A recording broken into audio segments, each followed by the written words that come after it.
तिहाड़ से निकले और सीधे यूट्यूब पर आ गए। राजपाल यादव की यह कहानी सुनकर आपको समझ में आएगा कि बॉलीवुड में दोस्त नहीं होते, सिर्फ मौके होते हैं। और अब सेलिब्रिटीज ने एक ऐसा रास्ता ढूंढ लिया है जहां कोई उन्हें रोक नहीं सकता। दोस्तों, ये पूरी कहानी अंत तक सुनिएगा। मैं आपको डिटेल में हर वो बात बताने जा रहा हूं जो यूट्यूब पर आपको कोई बताएगा नहीं। आज हम एक ऐसे ट्रेंड पर बात कर रहे हैं दोस्तों, जहां बॉलीवुड और टीवी इंडस्ट्री पूरी तरह से बदल रहा है। बड़े पर्दे की चकाचौंध, छोटे पर्दे के लंबे चौड़े सीरियल्स की दुनिया छोड़कर या उनके साथ साथ सेलिब्रिटीज अब यूट्यूब पर क्यों उतर रहे हैं, जहां वो खुद के बॉस भी हैं, खुद की कहानी खुद बताते हैं और सीधे फैंस से जुड़ते हैं। लेकिन सवाल यह है कि आखिर बॉलीवुड सेलिब्रिटीज यूट्यूबर बनने पर क्यों उतारू हैं। तो चलिए सबसे पहले राजपाल यादव की बात करते हैं, क्योंकि बॉलीवुड के नए नए यूट्यूबर बन गए हैं राजपाल यादव। बीते एक महीने से राजपाल यादव मीडिया की सुर्खियों में छाए रहे। शायद उनकी जिंदगी में पहली बार उन्हें इतनी लाइमलाइट मिली है। जगह जगह राजपाल यादव को सर्च किया जा रहा है। आज के जनरेशन के लोग भी राजपाल यादव के बारे में जानना चाहते हैं। राजपाल यादव इन दिनों कर क्या रहे हैं, किससे क्या बातें कर रहे हैं, कौन राजपाल यादव से मिल रहा है। राजपाल यादव की हर एक एक्टिविटी को मीडिया कवर कर रहा है। ऐसे में राजपाल यादव ने सोचा कि जब वो गूगल पर इतना ट्रेंड कर रहे हैं और उनके बारे में लोग इतना सर्च कर रहे हैं और वो इस समय चर्चा में भी हैं, तो क्यों ना एक ऐसा प्लेटफॉर्म बना लिया जाए जहां वो खुद अपनी रियल लाइफ के बारे में बात करें।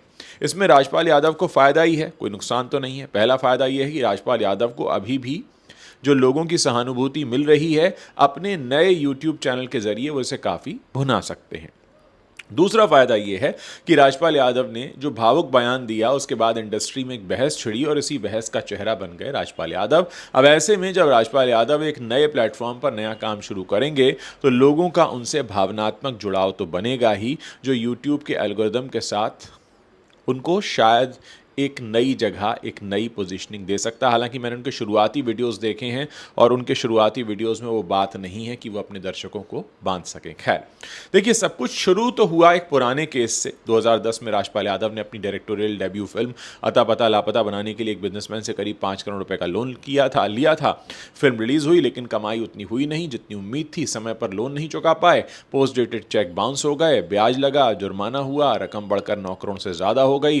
केस कई सालों तक कोर्ट में चला और आखिरकार फरवरी 2026 में दिल्ली हाई कोर्ट ने उन्हें सरेंडर करने के आदेश दे दिए। 5 फरवरी 2026 को राजपाल तिहाड़ जेल पहुंच गए। ये उनके लिए बेहद मुश्किल पल था। जेल के दरवाजे पर पहुंच के उन्होंने इमोशनल होकर कहा कि सर, क्या करूं, मेरे पास पैसे नहीं हैं, कोई और उपाय नहीं दिखता, यहां हम सब अकेले हैं, कोई दोस्त नहीं है, मुझे इस संकट को अकेले ही झेलना पड़ेगा। यह बयान वायरल हो गया। सोशल मीडिया पर लोग रो पड़े। बहस छिड़ गई कि बॉलीवुड में दोस्ती सिर्फ समय की होती है। जब किस्मत का सितारा चमकता है तो सब साथ देते हैं, लेकिन मुश्किल में अकेला छोड़ देते हैं।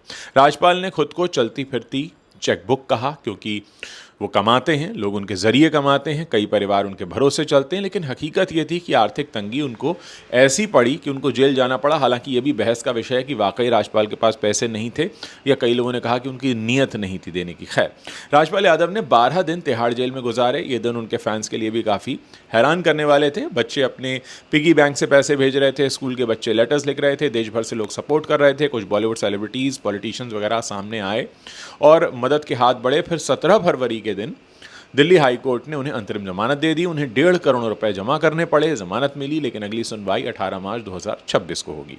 जेल से निकलते ही राजपाल ने प्रेस कॉन्फ्रेंस की। इमोशनल होकर कहा कि पूरा देश उनके साथ खड़ा है। उन्होंने बच्चों का शुक्रिया अदा किया जो अपनी जमा पूंजी भेज रहे थे। राजपाल यादव ने कहा कि ये कर्जा वो जीवन भर उतार नहीं पाएंगे, लेकिन उन्होंने हार नहीं मानी। और फिर महज कुछ दिनों बाद ही, यानी 28 फरवरी को, राजपाल यादव ने एक नई शुरुआत कर दी। अपना ऑफिशियल यूट्यूब चैनल लॉन्च कर दिया। नाम रखा राजपाल नौरंग यादव। एक इमोशनल वीडियो में उन्होंने कहा, बहुत दिनों से तैयारी कर रहा था नई पारी की शुरुआत करने के लिए, अब वो पल आ गया है, मुझे आपके आशीर्वाद की ज़रूरत है। उन्होंने कहा कि यूट्यूब चैनल पर फैमिली फ्रेंडली मैं कंटेंट बनाऊंगा, हंसी मजाक, पॉजिटिव एंटरटेनमेंट, जो बच्चों से लेकर बुजुर्गों तक सबके लिए हेल्दी हो। उन्होंने कहा कि हंसी के ब्लड सर्कुलेशन से बेहतर होता है, हंसी जो है वो ब्लड सर्कुलेशन के लिए बेहतर होती है। चैनल लॉन्च के कुछ ही घंटों में हज़ारों सब्सक्राइबर्स भी उनके साथ जुड़ गए। लेकिन दोस्तों मैं फिर से कहूँगा कि जो कंटेंट मैंने शुरुआती दिनों में उनका देखा है वो ऐसा नहीं है कि उससे लोग उनके पास आए, वो बड़ा अटक अटक कर बोल रहे हैं। खैर, अब सवाल ये उठता है दोस्तों कि आखिर राजपाल यादव ने यूट्यूबर बनने का फैसला क्यों लिया? क्योंकि आर्थिक तंगी आ गई थी, कानूनी पछड़े थे, या बॉलीवुड में काम कम मिल रहा था? ये सब कुछ उन्हें क्या डिजिटल दुनिया की तरफ लेकर आया? यहाँ वो डायरेक्टली अपने फैन से जुड़ सकते हैं, अपनी स्टोरी शेयर कर सकते हैं, बिना किसी सेंसर या डायरेक्टर की अपनी क्रिएटिविटी को दिखा सकते हैं। और सबसे बड़ा फ़ायदा ये कि उनकी नई कमाई का एक नया रास्ता होगा। राजपाल ने यह भी कहा कि उनके पुराने क्लिप्स बिना क्रेडिट के इस्तेमाल होते थे, अब वो खुद के कंटेंट बनाकर क्रेडिट लेंगे। ये स्टोरी सिर्फ राजपाल की नहीं है दोस्तों, बल्कि ये पूरे इंडस्ट्री के बदलते हुए ट्रेंड की है। अगर पूरे देश की भी बात करें, इंडिया में क्रिएटर इकोनॉमी तेजी से बूम पर है। बीसीजी की 2025 में रिपोर्ट आई थी, वहां से 2.5 मिलियन मोनेटाइज्ड कंटेंट क्रिएटर हैं, उन्होंने बताया, जो 350 से 400 बिलियन डॉलर की कंज्यूमर स्पेंडिंग को इन्फ्लुएंस करते हैं।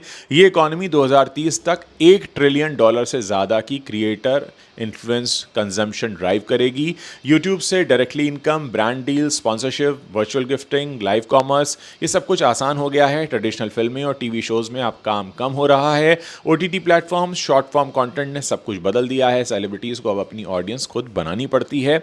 यूट्यूब पर कंट्रोल ज़्यादा है, यहाँ कोई सेंसर नहीं है, कोई प्रोड्यूसर नहीं है, बस खुद की क्रिएटिविटी और डायरेक्टली आप कंसिस्टेंट होकर अगर वीडियो बना रहे हैं तो आप दर्शकों से जुड़े रह सकते हैं।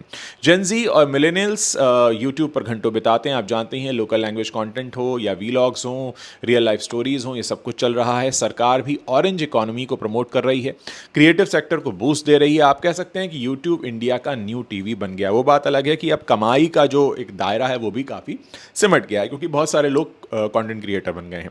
अब इसी ट्रेंड में कुछ और सेलिब्रिटीज़ भी हैं जो यूट्यूब पर आ चुके हैं। दीपिका कक्कड़, जो ससुराल सिमर से घर परिवार वाली इमेज रखती थी, सिमर के नाम से बहू के रूप में पहचानी जाती थी, बिग बॉस जीतने के बाद उन्होंने दीपिका की दुनिया चैनल पर फुल टाइम यूट्यूब की ओर रुख कर दिया। यहाँ उनके 4 मिलियन से ज़्यादा सब्सक्राइबर्स हैं। डेली व्लॉग्स बनाती हैं, फैमिली मोमेंट्स शेयर करती हैं, कुकिंग रेसिपीज शेयर करती हैं, इमोशनल स्टोरीज से वो सब कुछ शेयर करती हैं। उनका चैनल करीब 1 बिलियन से ज़्यादा व्यूज़ पार कर चुका है।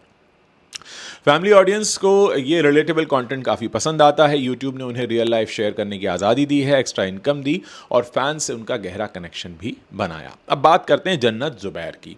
जन्नत ज़ुबैर रहमानी की, ये टीवी की ये एक्ट्रेस हैं, सोशल मीडिया पर क्वीन बन गई। उनका चैनल जन्नत ज़ुबैर रहमानी, जिस पर 6 मिलियन से भी ज़्यादा सब्सक्राइबर्स हैं। Shorts, music videos, family vlogs, collaborations, उनके चैनल पर सब कुछ चलता है। उन्होंने फियर फैक्टर जैसे शोज़ किए हैं, लेकिन अब यूट्यूब उनका मेन प्लेटफॉर्म है। वजह साफ है, नई ऑडियंस जेनजी को टारगेट, उनकी क्रिएटिविटी फ्रीली दिखती है, बिलियंस में व्यूज़ हैं, कमाई ज़बरदस्त है। ये दिखाता है कि कम उम्र के सेलिब्रिटीज़ डिजिटल में कितनी तेज़ी से ग्रो कर रहे हैं। इधर अनुष्का सेन भी हैं, जो झांसी की रानी और बालवीर से फेमस हुई। उनका चैनल अनुष्का सेन, जिस पर 3 मिलियन से भी ज़्यादा सब्सक्राइबर्स हैं। अनुष्का बताती हैं कि यूट्यूब उन्हें मल्टी टैलेंटेड बनने का मौका देता है। वहीं अवनीत कौर के चैनल पर 1.7 मिलियन सब्सक्राइबर्स हैं।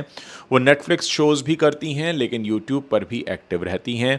एरिका फर्नांडिस के चैनल पर 1.4 मिलियन सब्सक्राइबर्स हैं। Makeup tutorials, fitness routine, lifestyle content, इस तरह का कंटेंट वो बनाती हैं। टीवी से दूर होने के बाद यूट्यूब ही एक तरह से उनका घर बन गया है। हिना खान के भी यूट्यूब पर 1 मिलियन से ज़्यादा सब्सक्राइबर्स हैं। कैंसर अवेयरनेस की बात हो, फैशन वीलॉग्स की, इनकी जर्नी काफ़ी इंस्पायरिंग रही है। बीमारी से लड़ते हुए भी वो यूट्यूब पर एक्टिव हैं। सिर्फ यही सेलिब्रिटीज़ नहीं दोस्तों, और भी बहुत सारे, जूही परमार, उर्वशी, अर्चना पूरन सिंह, फराह खान तो आई चुकी हैं, सब यूट्यूब पर फुल टाइम एक्टिव हैं।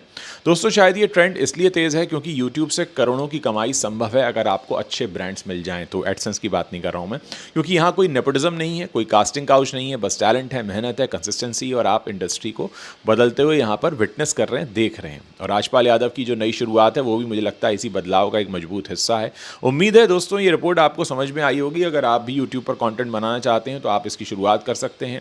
मेरी भी एक अच्छी खासी यूट्यूब की जर्नी रही है। अगर आपको कोई परेशानी है, आप मुझसे सवाल पूछ सकते हैं, कमेंट करके बता सकते हैं। हमारी पूरी कोशिश होगी कि हम आपको अपने वीडियोज़ के ज़रिए आपकी अगर कोई यूट्यूब जर्नी शुरू होती है तो हम उसमें आपको हेल्प कर सकें। वैसे मैं हमेशा अपने लाइव सेशंस में अपनी जो रियल लाइफ एक्सपीरियंसेस हैं यूट्यूब जर्नी को लेकर वो शेयर करता रहता हूं। मैं आपको ये भी बताता हूं कि एक व्यू से आप कितना पैसा कमा सकते हैं। शायद ही कोई यूट्यूबर इतना खुलकर बात करता हो यूट्यूब के बारे में, लेकिन मैंने शुरू से काफ़ी ओपन रखा है कन्वर्सेशन अपनी ऑडियंस के साथ में। दोस्तों, ये आपको एक कोशिश थी हमारी ये बताने की कि राजपाल तिहाड़ से लेकर यूट्यूब पर क्यों पहुँचे हैं, क्यों आजकल इतने सारे सेलिब्रिटीज़ यूट्यूब पर आ रहे हैं। लेकिन साथ ही मुझे ये भी बताना मैं ज़रूरी समझता हूँ, पहली बात तो ये कि राजपाल यादव का कंटेंट उतना मुझे ग्रेट नहीं लगा कि वो बहुत ज़्यादा लोगों को इंगेज कर पाएंगे। फिल्मों में किसी और के लिखे हुए डायलॉग्स वो बोलते हैं, लेकिन शायद उनकी खुद की क्रिएटिविटी उस लेवल की नहीं है जहाँ पर वो लोगों को बांध पाएँ। दूसरी बात, एक जो सबसे ज़रूरी है, जो मैं हमेशा कहता हूँ अपने दर्शकों से, कि एडसेंस जो यूट्यूब ऐड देता है, आप उस पर डिपेंड नहीं रह सकते,